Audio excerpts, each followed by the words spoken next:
Bonjour à tous, j'espère que vous allez bien. Je suis devant l'Opéra Garnier et je me dirige vers le musée d'Orsay, c'est là que je vais. Donc je vais passer par la place Vendôme, le jardin des Tuileries et ensuite le musée d'Orsay. Voilà, et on va aller voir l'exposition sur le consacré aux impressionnistes. Donc la colonne de Vendôme, le ministère de la Justice qui sont là.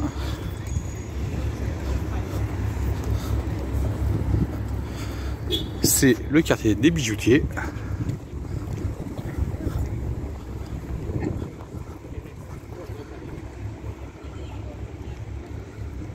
Je ne sais pas si vous verrez la frise qui est sur la colonne avec le contre-jour et puis avec le mauvais temps qui arrive. Voilà, je zoome.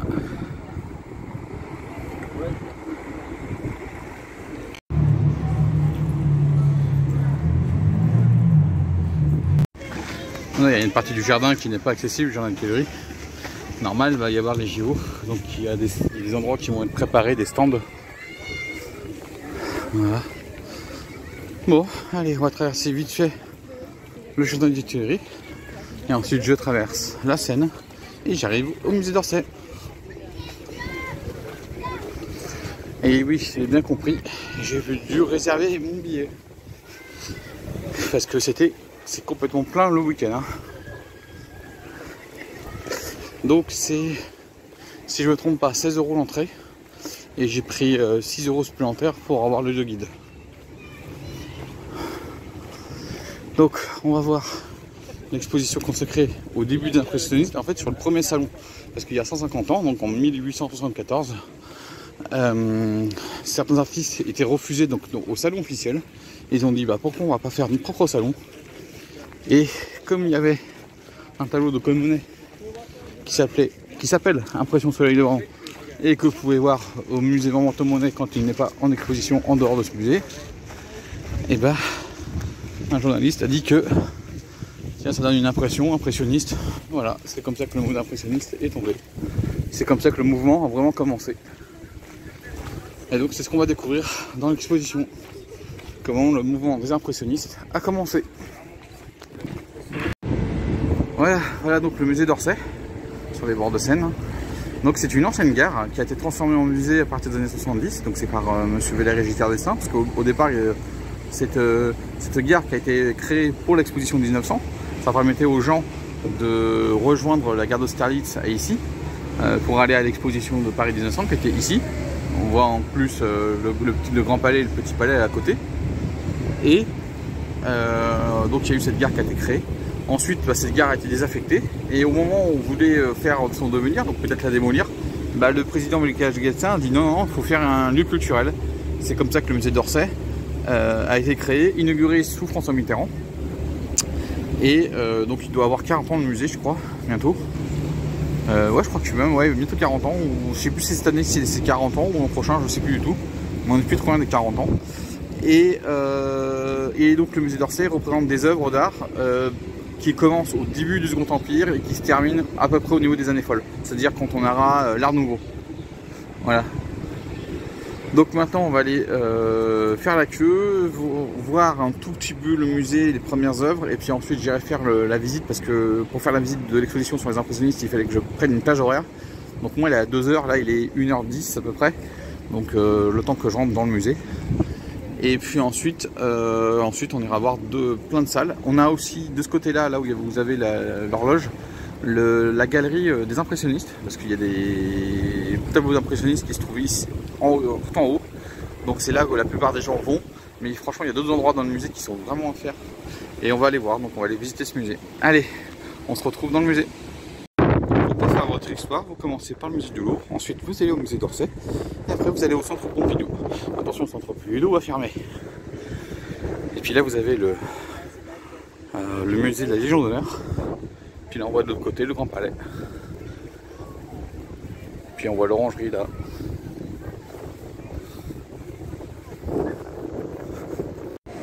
Et voilà l'intérieur du musée d'Orsay. Donc là vous avez l'entrée. Regardez, vous avez encore la grande horloge, il y a la gare. Donc là j'ai une quarantaine de minutes avant de voir l'exposition consacrée à Paris 1814 des impressionnistes. Et donc on va aller un peu se promener en bas. Et vous voyez, ils avaient un petit film pour expliquer pourquoi la construction de la gare pour Paris 1900 et ensuite comment il a été transformé en musée. Donc on est sur des œuvres d'art qui vont, donc je l'avais dit, je croyais jusqu'aux années folles, mais en fait ça s'arrête juste avant les années folles, c'est-à-dire jusqu'à la Première Guerre mondiale. Et après vous avez le musée des années folles, puis vous avez le musée des années 30 si vous voulez. Je crois que les années 30 c'est à Boulogne-Billancourt, et les années folles je ne sais plus où ça se trouve.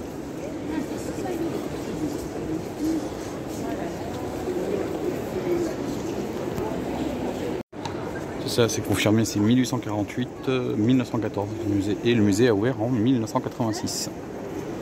Donc dans 2 ans, le musée a 40 ans.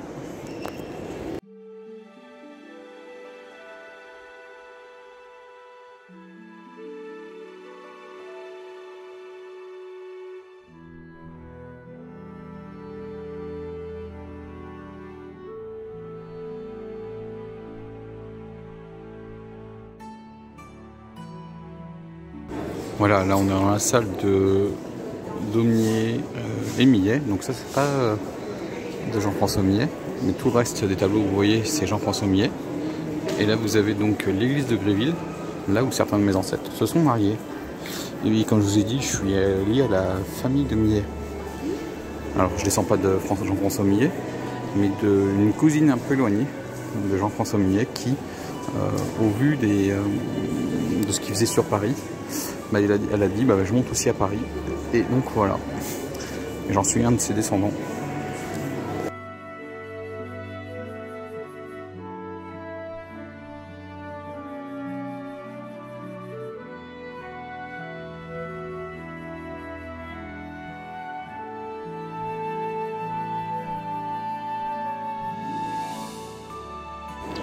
Alors là j'ai avancé sur l'école de Barbizon et maintenant je suis sur Gustave Courbet.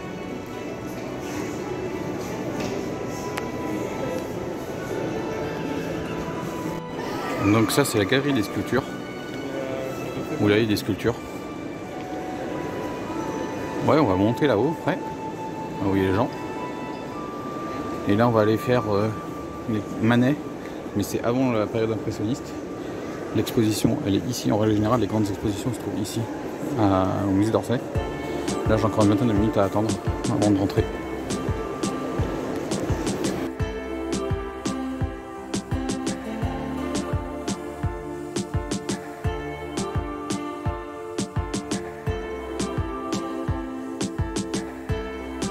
Donc là on est sur Basile, Monet et Renoir en 1860, donc juste avant la période impressionniste.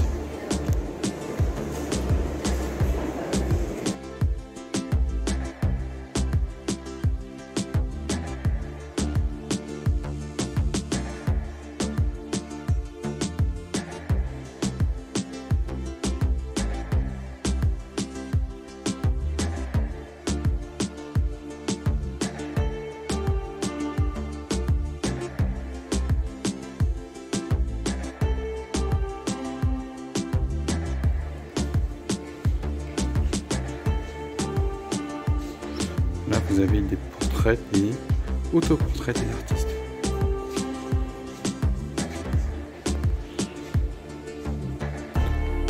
Celui-là c'est Gustave Caillebotte.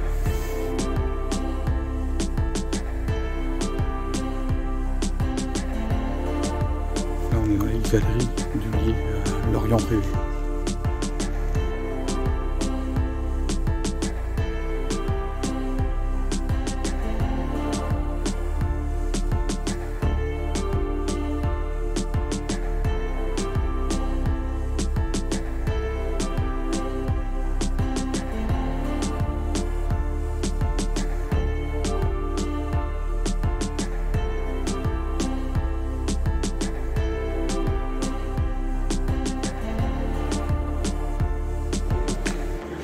C'est consacré à Hector Guillemard, le père de l'art du métro de Paris.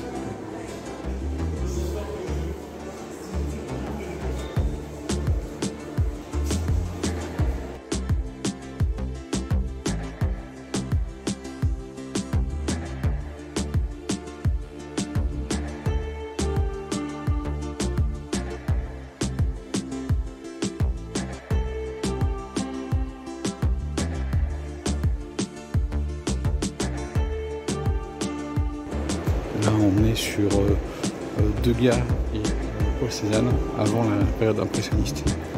Donc là c'est Cézanne et de l'autre côté c'était Degas. Et maintenant je vais aller voir l'exposition.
Et voilà, l'exposition Paris 1874.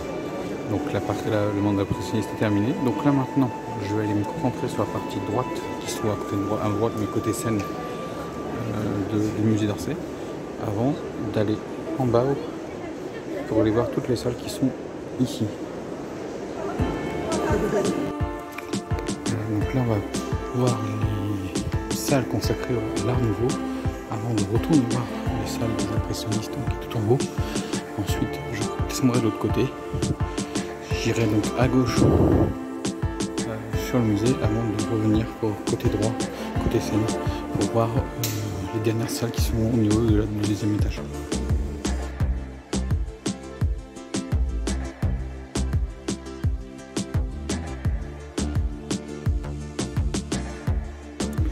On est sur les salles les moins visitées du musée. Hein. Vous êtes assez tranquille pour visiter. Donc là on est juste en dessous, c'était de l'art moderne, donc juste avant la Première Guerre mondiale. Et là c'est l'art nouveau.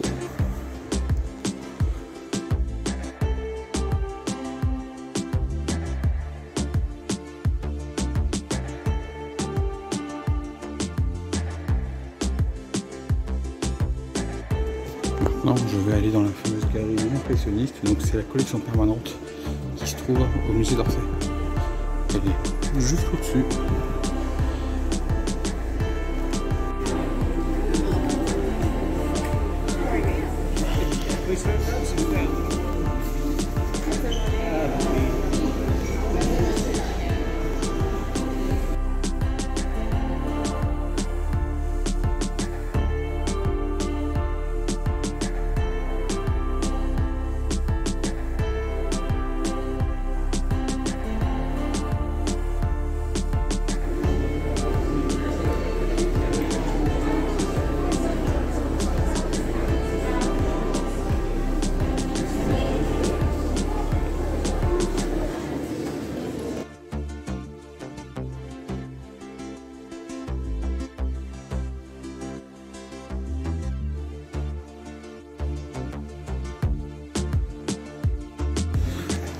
Là, je suis dans les salles des néo-impressionnistes.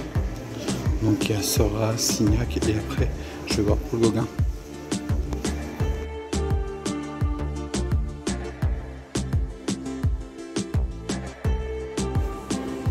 Donc, il y a aussi du Émile Bernard. Et puis, on va y voir le début du cinéma. Tout au 5e étage. Aussi, ouais, 5e étage.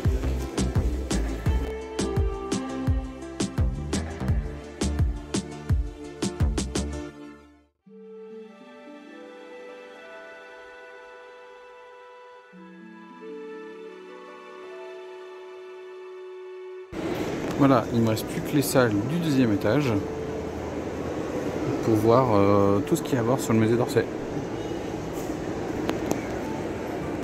Et voilà la salle des fêtes qui se trouve dans le musée d'Orsay, donc à l'époque de la gare. Parce que pour oublier, il y avait un hôtel ici. Magnifique salle.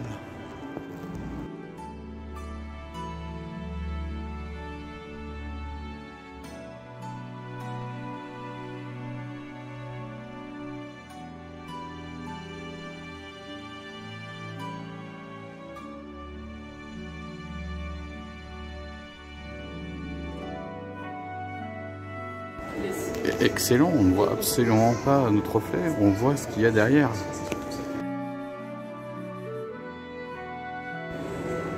En fait, on voit derrière, on ne voit pas son reflet, mais on voit ce qu'il y a en face de nous. Donc là, je suis dans l'Art Nouveau côté France. Hein. Voilà, j'aurai fini le côté Seine, bientôt. Toutes les salles côté Seine, et bientôt, je ferai de l'autre côté.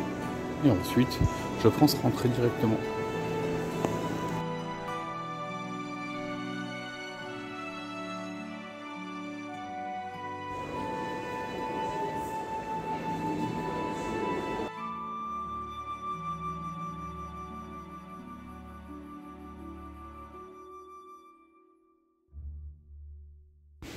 Voilà, là on est sur quelques salles où en fait ce sont des œuvres d'art qui ont été acquis par un collectionneur et qui a fait don au musée d'Orsay. Voilà la salle consacrée aux œuvres de Toulouse-Lautrec.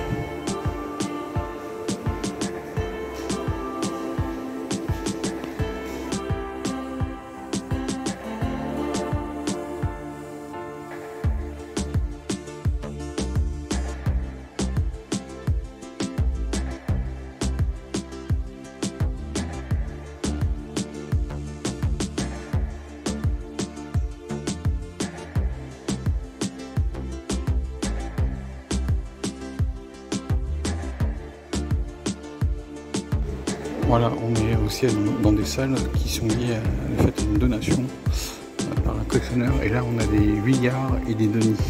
Maurice Denis. Et Édouard Vuillard.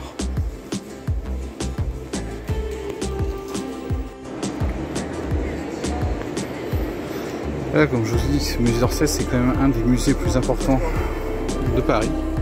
Donc, il y a beaucoup de monde. Tout le week-end. Voilà, j'ai fini la visite du musée. Je vais aller encore faire un tour dans une salle que j'aime beaucoup. Et ensuite après, je pense que je vais rentrer. Donc là, c'est des sculptures de Bourdelle. J'ai déjà vu son musée qui se trouve en Seine-et-Marne. Il y a aussi un autre musée à Paris. Mais moi, je suis allé voir celle de Seine-et-Marne, mais c'était avant que je commence à faire des vidéos. Je peux vous dire que ce musée qui se trouve dans Seine-et-Marne, au-dessus de la Seine-et-Marne, est vraiment bien. C'est vraiment à faire, c'est en plein air. Et vous voyez toutes les sculptures gigantesques de Bourdelle. Dans le musée, on trouve des petites pièces. Il n'y a vraiment personne. Ouais les amis, j'ai fini la visite du site. Donc vous voyez, c'est Paris-Orléans. Donc la gare elle a fonctionné de 1900 à 1939. Ensuite, mobilisation générale. La gare n'a pas rouvert après la Seconde Guerre mondiale.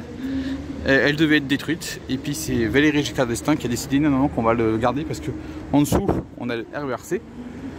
Et voilà, donc c'est pour ça que le site a été sauvegardé et donc décidé par Giscard d'être transformé en musée et inauguré en 1986.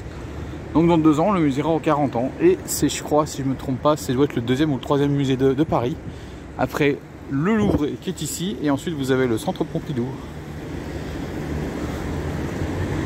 et franchement magnifique, moi je vous le conseille. Et là pour vous dire je suis arrivé à 13 h et il est à peu près 4h30 au moment où je sors du musée. Oula.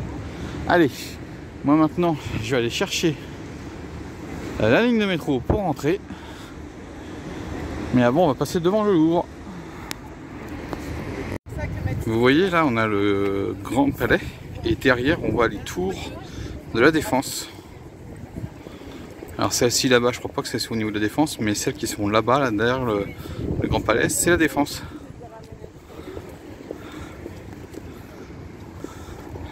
Et voilà le Louvre. Et je comprends pourquoi Madame Hidalgo ne veut pas se baigner dans quelques jours, parce qu'honnêtement il y a trop de débit. Hein. Franchement on a eu un printemps pourri, un hiver pourri, un printemps pourri. Donc beaucoup d'eau. Et voilà, c'est sur une vue sur la pyramide de Paye que je vais vous laisser, donc à l'entrée du musée Louvre, où j'ai déjà fait quelques petits... Alors je crois que j'ai fait une seule vidéo au Louvre. C'était pour aller voir une exposition sur les pharaons d'Égypte. Je sais plus si j'avais pas fait une deuxième vidéo, j'en sais plus. Mais oui, il y aura une... Je pense que oui, je ferai une grande vidéo, voire plusieurs vidéos sur le Louvre. C'est tellement un grand musée, très grand. Oui, j'ai déjà fait des vidéos, je voulais le dire. Mais alors ça c'est la première fois. Pourtant je suis déjà allé. Allez, moi je vais vous laisser ici. J'espère que ça vous a plu cette visite du musée d'Orsay, surtout Paris 1874, entre deux salons, le salon officiel et le salon non officiel. Et voilà. Et oui, je vous dis, il y a le tourisme partout et puis il y a encore tous les travaux liés au JO. Donc 40 jours c'est les JO, mais au moment où vous verrez cette vidéo, les JO seront déjà passés.